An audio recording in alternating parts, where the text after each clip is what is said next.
Shabbat Shalom to all of you. This week the parasha is Behalotecha.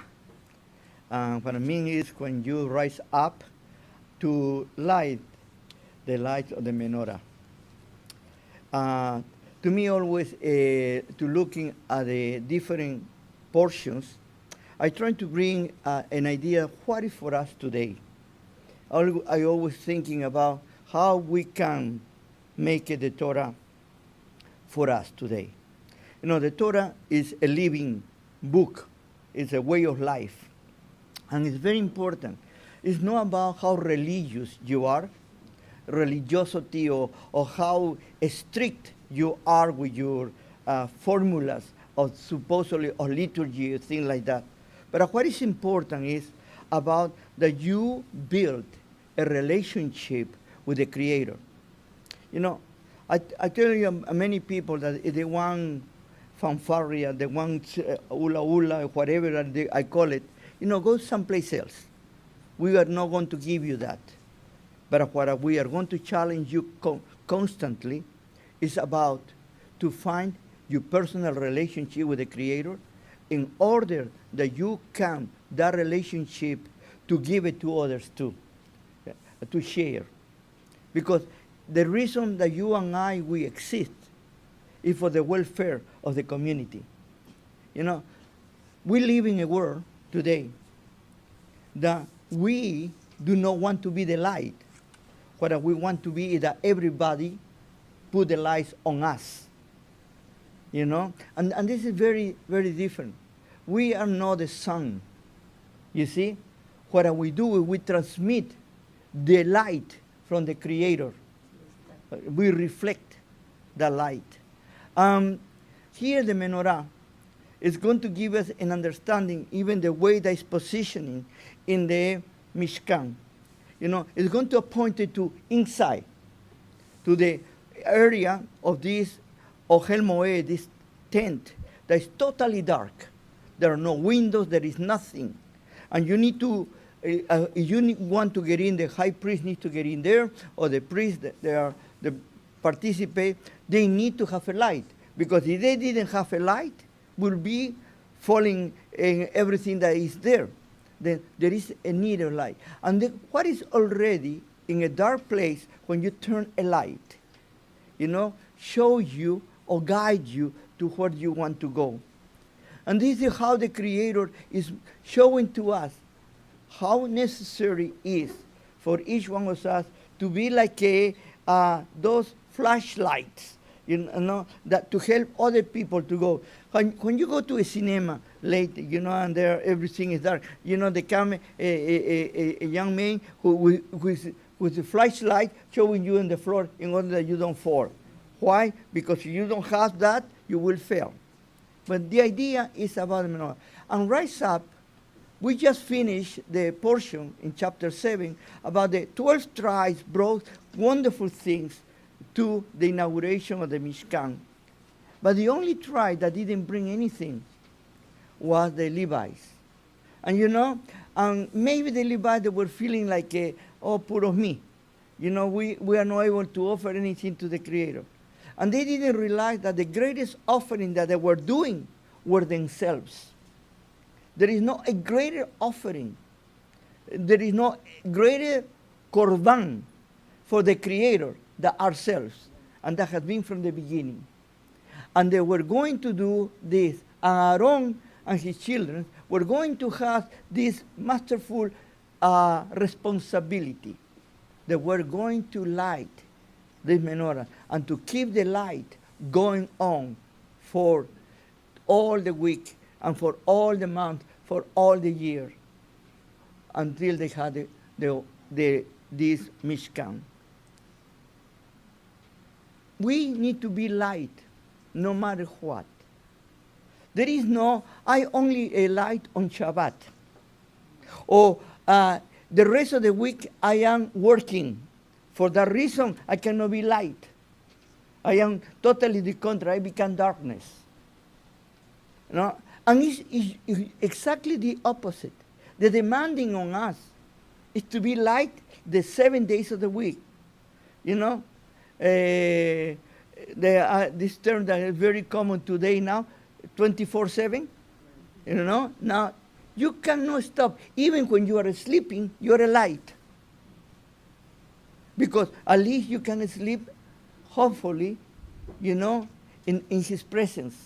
And you be with him, getting ready for the next day.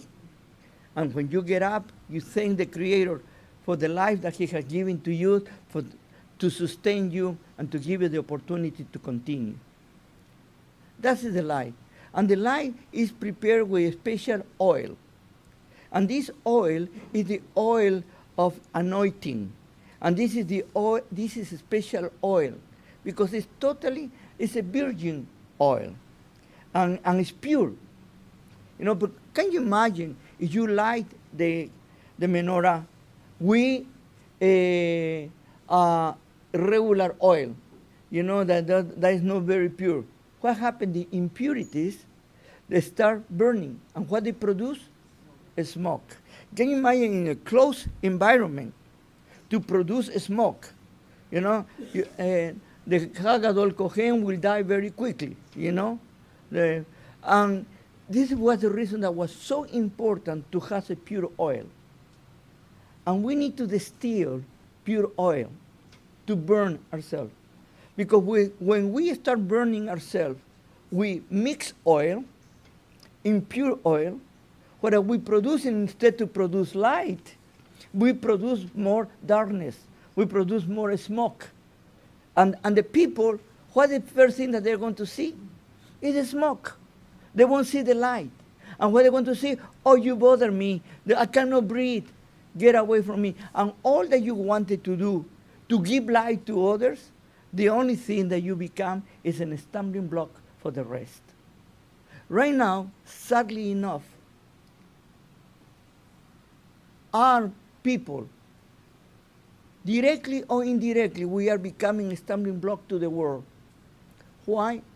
Because instead to follow the Torah, we have decided brilliantly, you know, to be like the rest of the world. And when we become the rest of the world, what do we do? Our oil is contaminated. And when our oil is contaminated, instead to produce light, we produce smoke. And we cannot show to the rest of the world the clarity of the message that we have with us and the reason that we have been chosen. And this is a great responsibility to check yourself about the oil that you are burning. The other thing, this is about the menorah. And Aaron needed to do. Then after that is going to come a very important portion about the Levites. You know, and it's the portion about the Eshmicha.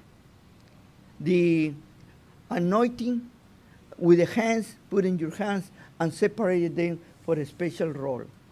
Because they are going to be the true army of the Creator. Because they're going to be the ones that they are going to keep the turpitude of their own nation. And if they fail, what the nation is going to happen? Right now, we have a battle in Israel about the different groups in Judaism. The ultra-Orthodox, the semi-Orthodox, the half-Orthodox, the middle Orthodox, the little bit Orthodox, almost nothing Orthodox, and then I don't want to be Orthodox. You know, you have all of that. And you know, and each one is right and the other is wrong. You know? And the rest of the people see to us and they say, what these people are all a bunch of mature, a bunch of crazy people. What is the example that we are giving to others? If we ourselves, cannot have unity, how we do expect that the rest of the world will respect us? Or they can support us? And we are our worst enemies. Then the Creator chose the Levites to be the guides, to be the servants, to serve the people. Not to be served, but to serve the people. I mentioned to you last week about how sad it is, the situation in the governments, especially here in Canada. I was talking about that those ones that we elect to serve us, we elect them to be over us. And instead that they've been servant to us, we become servant to them. Well, the same thing is with these people. I myself, as a rabbi, my job is not to be over you, not to overlord you. Totally the contrary, to be under you, to serve you. But people do not understand those ideas. You know, because we want to shine with our own light. And it's not our light, it's His light. And you need to learn something here very important. When your light starts to diminish and the light of the Creator starts growing in you, you become a very powerful light. But when your light is so strong, you cannot show the light of the Creator. And this is why it's so important in this more portion and coming to the Levites. Then, here in our community, I have talked to some men about the esmicha. And you know, in the modern times, we can say that they're going to be the Leviim, the servants, but are not servants of the rabbi, the servants of the community. They're already doing it. But to serve is not to be served, it's to serve others. You need to take yourself and you need to humble yourself. In the Torah, they use that word, especially in Yom Kippur, you know, that you need to impoverish yourself. And that impoverishment means to humble yourself. And don't feel that you're greater than anybody else, but totally the contrary. You're less than anybody else because you are going to serve. When you humble yourself, you become a greater servant. When you have this attitude, I am better than anybody else, you will never go to anywhere. Many of us, we have been intoxicated. We have been poisoned by this world, by the mentality of this world. I call it the Hollywood mentality, the idea of being the center of the universe. And we are looking only, me first, me first, me first. And we can never go anywhere in that way. In this world, we are always celebrating the number one. Like it's the greatest thing in the world. And we forget the rest of the community, the one that they really do the work, the one that they really struggle and battle and help others. Only those ones that they are looking for a name. Here the Creator is telling to the Levites, we are going to impose hands upon you, all the people of Israel. But imposing hands on you doesn't mean that you are greater than anybody else. Totally the contrary. You are going to be the servants. Let me ask you something. Who would like to be called, to be put down, and to say, you're going to be servant? Oh, no, I would like that everybody knows that what my position is. You know? And I said last week, many times people look for positions instead of looking for service. And we are trying in this small community to teach you that the most important thing is to serve, to give yourself, because you are a gift from the Creator. You have been made in a special way. Psalm 139. You know, the Creator from the moment that you become a cell, and you become a human being. At the time of conception, when you were there in the womb of your mother, you know, you already have life. Not like they teach you today, that life only starts after birth. You know, and then what you have inside, the woman has inside the womb is nothing else but only tissues. And she can get rid of them whenever she wants to because it's her body.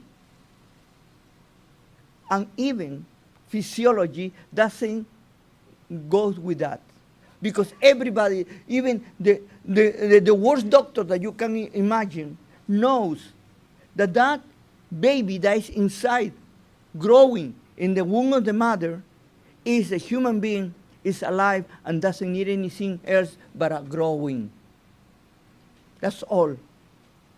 But we are being deceptive. Because coming after that, come chapter 11. I call it the chapter of the crying babies. You know, this is the chapter about the taberah, the fire that is produced, because you read here that the Creator was irritated. And I will be scared to death, only to hear that the Creator is irritated with his people. You know, and he's blow up everything. You know, right now we see the Hamas, what they are doing, they are burning all Israel, you know, with the balloons. And you know that Israel could stop that? Just this week, there was also what they call it, a protest against Israel in the area of Gaza and the border. And Israel always showing humanity. Instead, you know, to stop them the way they need to be stopped, then they throw a little bit of gases and things like that, and these people want to destroy Israel and want to kill Israel. You know what Israel doesn't stop the balloons in the place when they're coming? Because when they stop the balloon, they will fall on the land of Gaza. And they will destroy Gaza. And Israel preferred to pay the price. And nobody, no news, no nation mentioned that self-sacrifice. This is what is the problem, because the world is upside down. And we here in Israel is coming out of Egypt. They have had, if you read Shemot, you read the book of Exodus, you know, how the people of Israel were crying out, please take us out of this. We cannot take it anymore. Somebody help us. They even mentioned the Creator. It's the Creator who heard their cries, but they never say, oh, God, help us. Read the scriptures, and they will tell you by himself. Because sometimes we want to idealize Israel. And we need to be very careful not to idealize anybody. There are humans as humans can be. The Torah is the most honest book that you can read. All our heroes, they have faults. There is no perfection in us. Why? Because we are humans and we need to grow. And they're coming out, and you know, the Creator takes us out, they take it by the hands, and you know, in the middle of the desert, the Creator is going to give it two things to Israel. In the middle of nowhere. You know, protection, covering, and feeding them. Feeding means also food and water, no? Because they need water. They have their own animals, by the way. They didn't come out with nothing. They need to feed. How they feed their animals in the desert? You know, there are many questions that no people ask. But you can see there the hand of the Creator taking care of the people. But it was a moment that the people say, we don't have meat to eat. That was true? No. They had their own. They had to do their own barbecues. But no, they wanted. All of us, we want that somebody else pay. I was saying it's very interesting among the politicians, especially those politicians they call socialist, or they call progressive, or they call open-minded. You know, those politicians, run away from them. You know, they offer you everything that you want to. And not worry, the government going to do this. Not worry, the government going to do this. Don't worry, the government. These people, they become multimillionaires. They don't give a penny to any cause. But they are willing to give all the money of the government. And to whom belongs the money? To the people. You know? And they are very charitable when somebody sells money. And that's what happened with Israel. You know, give us meat. No, but don't touch my meat. And then the creators say, these are really crying babies. And you know what they say? Let me go to chapter 11, okay? Because it's very important. Sometimes our sages, to try to defend this idealism of Israel, sometimes they don't see what the Creator is showing us. In chapter 11, at the beginning, they say, and the people were looking for pretest, no? And we'll say, and they were complaining. Basically, they were complaining, quejarse, todo el tiempo. What he say is bashing, no? And yes, and he say, and you know, and then our Creator hear them, you know, and her fury, and you know, her anger, fire up. And that was so strong that there was fires all over, you know. And then the people asked to Moshe, please, tell him not to do anything more to us. And then Moshe intercede for these people, hard head, no. And the fire disappeared. Then that place was called Taberah because was everything friend. And verse 4, in verse 4 they said, Beha asasuf. And you know, I wonder you underline that word. Because most of our sages, they translated that equal to the Reb Rab. And even I saw in other translations, they put the Rab or mixed multitude. And that is not the Rab that left with Egypt. Because we would like to blame others for our own faults. You know, I didn't do that.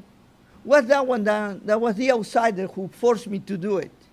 They are the one that they are the troublemaker. I was only an innocent standard by. You know? And we need to stop blaming others for our own faults. We need to be more honest with ourselves. Here was not the Reb Rab. This was the rebel Israelites who failed. And we always fail. And then we need to repent and to come back. That's the reason the Creator gave us the opportunity to do teshuvah. Constantly returning and returning and returning. And then he say, and then basically our Creator is going to say, you want meat? Okay. How much meat do you want? Well, we want meat. Huh? Okay, I'm going to give you meat. And the Creator gave it so much meat to these people that the meat was coming out of the nostrils. They couldn't take it anymore. You know, I remember growing up when my dear mama, blessed be her, when we say to my mommy, we don't like that thing that you made. She said, you don't like it. No, we don't like it. Okay. We ate the same thing for 1 week, every day. You know, at the end of the week, we learn to like it. You know, well, the Creator is going to give it to them. And you want meat? Okay. And you are not happy with the manna, the man? Okay. You don't like it, it's the same thing every day? You want a diversity in your menu? You know? Okay. I don't like, I know a friend that he doesn't like certain vegetables. You know, I don't want to, and you need to avoid the vegetables because if you give it those vegetables. I know some people that don't make me anything with cilantro. You know, they kill me.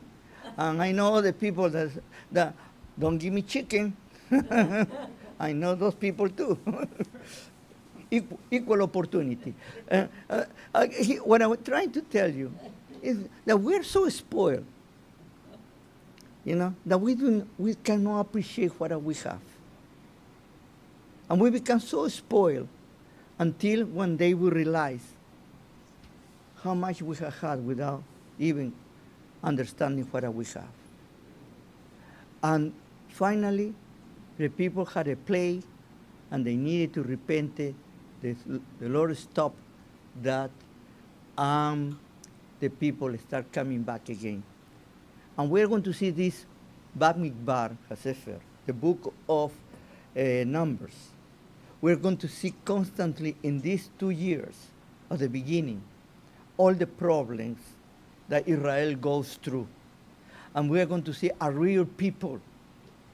We're not as joyful and innocent as we want to paint them, you know? And they went through a lot of problems, but the Creator has a lot of patience with them. As a good father, he was trying to teach us, to mold us, to give us the direction. Coming after this portion, the last chapter of this parasha, chapter 12, is a very interesting portion.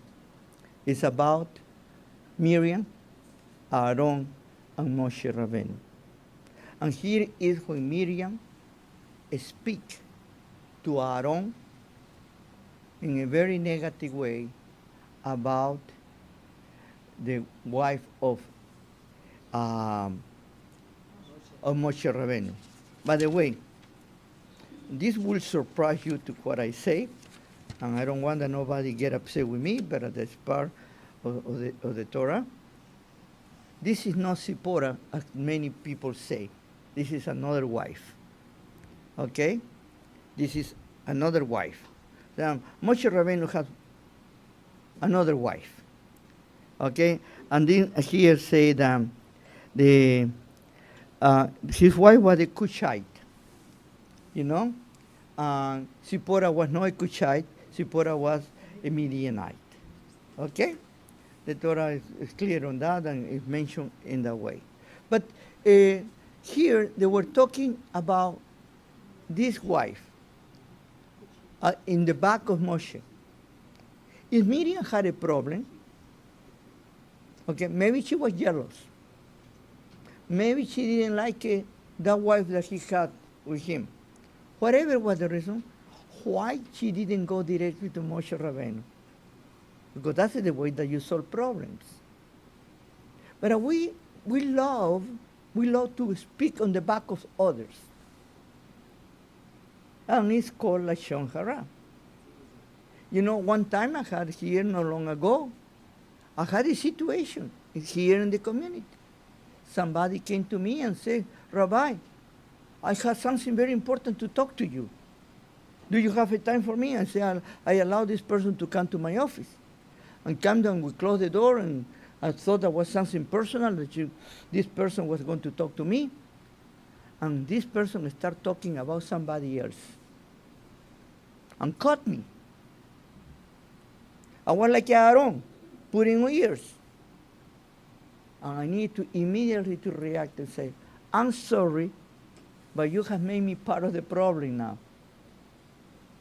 then you need to go to talk to that person, because if you don't talk to that person, what you just told me, I will tell her that what he said, to tell that person. That person that was in my office got so upset with me, never come back. Got so upset because I forced them to be honest. Lashon hara is very destructive. And Miriam suffered leprosy. Many people ask me, and why Aaron, who was part of that, was not punished? I would say the many ways that Aaron was punished in many, many ways. But if you read the Hebrew, you see, in the Hebrew, it doesn't say bedaber. What it says is tiddaber. And the meaning is that she is the one that spoke, no Aaron. Aaron only lent his ears. Now, when you do Lashon Hara, basically there are three people who suffer the consequences. The person who is open their mouth, the person who listens, and the person that is spoken against. And that becomes a big problem. And look at the love that they had for Miriam was a prophetess on her own right. Miriam has sacrificed herself for her brother. Miriam was the one that took Moses and put it in the river. Miriam was the one that followed the baby until, and then when you talk to the sister of Pharaoh, she said, I know somebody who can feed him, you know, and was her own mother. She did a lot of things, and good things. What it tells you here in the Torah? There is no one among here, us. That's perfect. All of us, we have our own shortcomings. And this idea holier than thou won't take us anywhere. Totally the contrary. We need to start admitting that our lack of perfection help us to be more humans and help us to go more directly to the Creator constantly, to have a time with Him and to make it right. She had, for 7 days, she was separated from the camp, and the people didn't move. Why? Because they care about her. You know, when somebody falls in certain situations, it's very easy to jump over them and to overkill. You know, they say that most of the religious groups are like armies. And in these armies, when they have the wounded soldiers, instead to take it to the hospital to repair them or they kill them in the field. We need to be careful that we are not judgmental, but that we're caring. There are a lot of people that, yes, they are going in different ways. And it will be very easy to speak bad about them. What we need to do is to really be sensitive enough to try to help those people to come back, instead to destroy them. And this is why this parasha has so many different looks that we can give it, because all of them apply to us personally. You know, each one of us needs to be light. Each one of us, we are chosen to a special role. There is a smicha to each one of us to serve the Creator in different capacities. Each one of us has that responsibility. Each one of us, when the things are not coming okay, we are crying babies. How many of us we like that somebody comes and say, oh, poor you. Oh, we love that sometimes. How many of us, when we have some problems, we instead of trying to look to solve the problem, we make our problem our God. Because at least people are going to say, what I am suffer so much. If you have some kind of deficiency, you are going to make that deficiency your God. If you have a sickness or whatever, your sickness is going to be your God. You know, you're going to, because in that way, people are going to have pity on me. Stop looking for pity. Trying to show the other side that you have, the strong side. You know, that in spite of your situation, in spite that you're going through difficulties, you can be strong. Because who is the one that is sustaining you? And then we need to be very careful about when we are called to serve, you know, that we do not ask for more. Totally the contrary. We don't start complaining because why we don't have what the other have. We need to be careful that we do not compare ourselves with others. We only look at ourselves. The lotachmo is the last, the 10 Commandments, the last one. Do not envy others. Do not covet others what they have. You know, rejoice what other people have. Be glad that other people have. Don't envy them. Totally the contrary, rejoice with them. And you're going to see that your life is going to be longer. And finally, be careful that don't speak against each other. If you have a complaint, if you have anything that bothers you about somebody, go to the person and talk to the person in a caring person, in love, that you care. Because the truth of the matter is, we have done something wrong, we deserve to be told to make it right. You know, we can be condemned all the time. But what a much better way if we are told that what we are doing is not right. And they do because they care about us. Because always, by the way, always the most difficult thing that any human being can do is when it becomes honest. Honesty is a very difficult job because you don't want to hurt anybody's feelings, you don't want that they dislike you, you don't want that they judge you, you don't want. And you need to be especially talking to them in a caring way. Miriam learned a lesson, and all of us we have learned through her. Shabbat Shalom.